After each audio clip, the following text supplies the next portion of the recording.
My name is Arthur McKee, and I'm the Managing Director of Teacher Preparation Studies at National Council on Teacher Quality.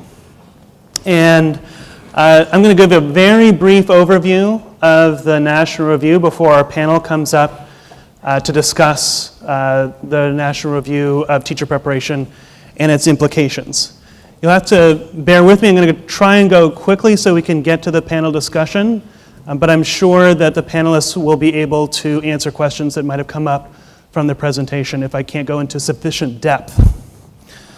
So like Kate said, we have about 1,400 higher ed teacher preparation programs across the country.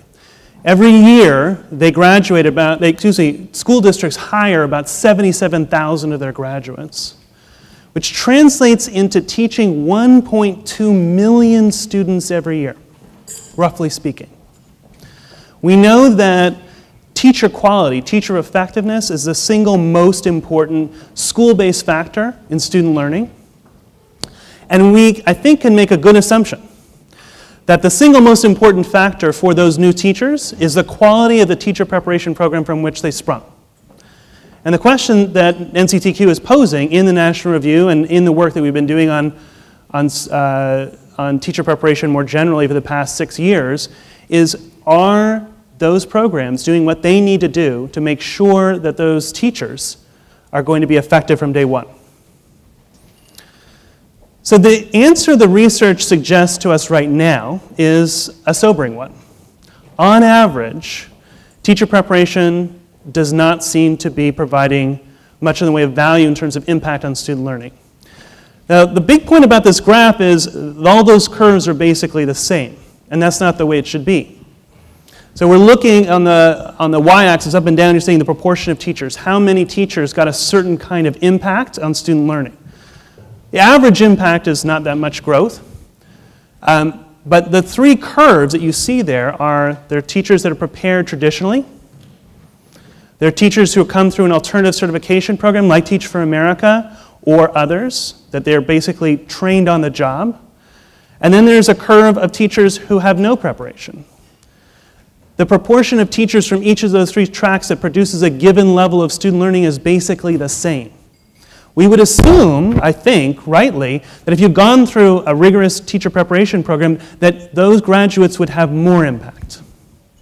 Now, this is a single piece of evidence. You can see the citation of it, single graph. You can see the citation on the bottom.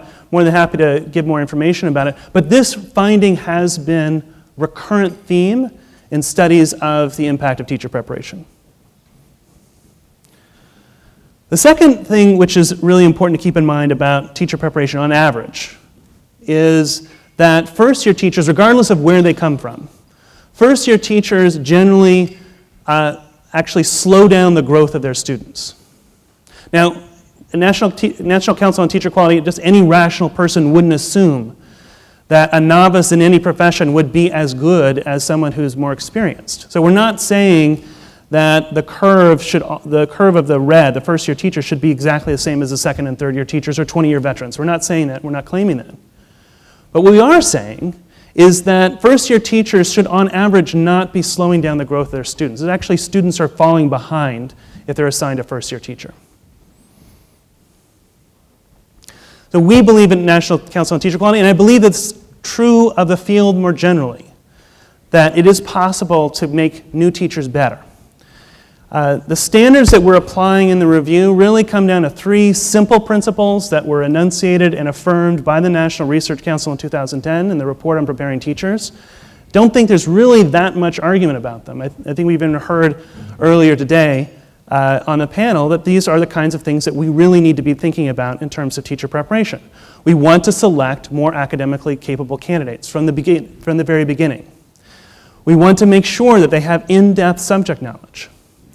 And we want to make sure that they have plenty of useful hands-on techniques and experience, for example, through student teaching. So what the review is doing is just saying, through the standards, we're getting evidence to see whether or not teacher preparation programs all across the country, over 1,000, are meeting those basic principles. So we're looking at undergraduate and graduate programs And unlike the student teaching study, we're actually going to be looking at elementary, secondary, as well as special ed initial certification programs. Like I said, we have a comprehensive set of standards. They're available on our website. I know many of you and folks have looked at them. And we're partnering with US News and World Report to publish the review in late 2012. So what are we aiming to do with the review?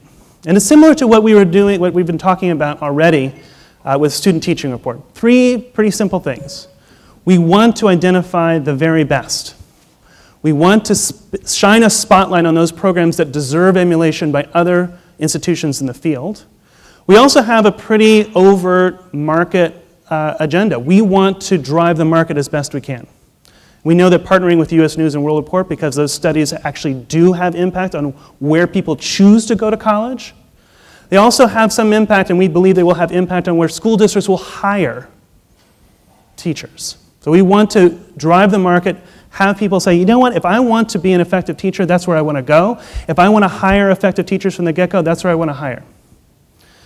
Similar to the student teaching report, we're going to provide very concrete recommendations on how all programs can improve. And we have an advocacy agenda. We really want to talk to the states and state regulatory bodies and say, you know, there are programs that need to be pushed. And if they are not going to improve, then they should no longer be preparing public school teachers. So what kinds of things are we looking at? We're looking at a wide array of evidence. When we've been talking about the review, and even today we've heard that somehow NCTQ is only looking at one or two things. I would say that we're actually looking at a vast array of evidence, and some of you in this room, I know, have received our requests for documents, and the conversation rapidly changes from, oh, you're just looking at one or two syllabi, to how can you expect us to deliver all these documents? So we're looking at admission standards. We're looking, yes, we are looking at syllabi. We believe that syllabi reflect the content of what's going on in a course, but we're also looking at course descriptions and course catalogs. Textbooks, we have folks reviewing textbooks for elementary math and for early reading. I won't go rattle through the whole list, but our folks that are looking at this evidence spend a good deal of time in order to make a judgment as to how good a program is. Now I wanted to give a little bit of an overview just to give you how does this play out in practice by looking at STEM. It's obviously a very important field for the country as a whole. As people in this room no doubt know, in terms of student performance, the United States is now roughly in the middle of the pack, whereas before we were higher. The highest performing country is actually Nancy Brickhouse talked about a study that was done by Bill Schmidt, which we're also very familiar with. It is a very interesting study. It's published in Science. I'd commend all of you to take a look at it. One of the things that he found, because it's an international comparison, is he found that the highest performing countries and states in mathematics ensure that teachers have a strong grounding in formal mathematics training, that they know their stuff in math. And there does seem to be a correlation between what's the average knowledge base in a subject, particularly in mathematics, and how students do. So the mastery of content knowledge is crucial. So what are we looking for in STEM subjects? Again, just as a way of looking at it as an example. There's been some discussion about, well, why isn't NCTQ looking for outcomes measures of some kind? We actually welcome programs to use outcomes measures wherever we can, as long as they're using rigorous measures. So if a program says to us, we have a standardized assessment, which you can go look up essentially the technical aspects of, and give it to our teacher candidates to find out whether they actually know the subject they're going to teach, we accept that. The unfortunate fact is the field does not have yet those assessments, not widely giving them to teacher candidates. Again, rigorous assessments. So if in the absence of those assessments, these are the kinds of course requirements that we're looking for. I won't go through them again, but the only thing I will highlight, and it gets back to questions that were raised about elementary school teachers, is that if you take seriously the notion that elementary school teachers need to know the subjects they're going to teach, then in fact you're going to significantly raise the bar on what elementary school course requirements are. Because they have to teach in at least 4 distinct, very complicated subject areas. In terms of, it comes to math, we think, and this is particularly true in the research of Deborah Baugh, I think speaks to this very clearly, it's not enough to simply say, well, I took some good high school math and so now I can teach elementary mathematics. That is not enough. So we've been at this for quite a bit of time, and so we've been looking at a number of programs in the past. This is not from the National Review. These are just from past studies that we've done in the past 6 years. So we've looked at almost 250 elementary teacher preparation programs and applying that standard, which, by the way, I mean, this is not standard that was hatched in NCTQ's offices all by itself. We were talking with teacher educators. We were talking with mathematics professors. And we were asking them what would make it sense for elementary school teachers to know.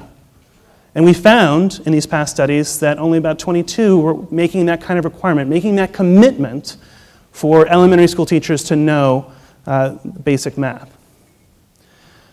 There's some other troubling findings we've come across. Last year we published a report on Texas undergraduate teacher preparation. And it just strikes us, it's a little strange that if you go, and this is not a unique finding, as I say we found it in other areas too. Why is it that there's so many variations on what teacher preparation programs are asking science teachers to know? So this is what we found when we were looking at Texas middle school science requirements. There's huge variation. There's some programs that are saying that if you're a middle school science teacher, you only need to take one biology course. Even though you might be responsible for teaching a semester of biology, oh, you just could get away with one biology course. Others say, no, you absolutely must have 8 to 9 biology courses. There is no set agreement within the field, making it very difficult, I think, for school districts to know what the quality of the teachers they're getting is. So, not a surprise, I'm sure, to this audience, the National Review has occasioned a great deal of discussion and opposition. We've gotten letters, some very, very lengthy letters sometimes. They're all up on our website, by the way. You can go look at them. Signaling from about 300 institutions they absolutely have no intention of cooperating with our review. We are using, for public institutions, we are, as some of you may know, resorting to open records requests. I guess our position is pretty clear that if you're preparing public school teachers, and you're publicly approved to do so, that you should be publicly transparent about the nature of your program. We're not asking for anything that's confidential. We're actually mostly asking for things that are readily given to people who are in the program itself. And we believe that that information should be available to the public. I want to finish just by saying that a lot of folks have said, well, why is it that NCTQ is doing this? We've had some questions that have come in the past panel about, well, why is it that Teacher America is not included, or what are we going to do about alternative certification? There's some questions about whether or not NCTQ is only caring about alternative preparation programs. That somehow this review is intended to sweep away traditional teacher preparation, only have alternative certification. Anyone who looks at the numbers knows that that's a fantasy. It's impossible. 80% of teachers being produced every year come from traditional teacher preparation programs. Another 10% on top of that come from alternative routes that come from higher ed. The sheer numbers make it impossible for alternative certification to ever take over for traditional teacher preparation, and we do not believe that that would be a good idea. We believe that traditional teacher preparation done well, taking advantage of the immense resources of colleges and universities, would make it such that no sane district head or principal would ever want to hire anyone who hadn't gone through a really strong teacher preparation program. We strongly believe that in order to be a good teacher, just like you have in order to be a great engineer, doctor, lawyer, you need to have great preparation. What our review is aiming to do is to raise the bar on teacher preparation so that we get closer to that endpoint. So now I'll turn it over to the panel. We do want, as we've been saying throughout the meeting, we do want you to comment and enter the conversation with us on Twitter. So I'll leave that up there for now, but thank you very much.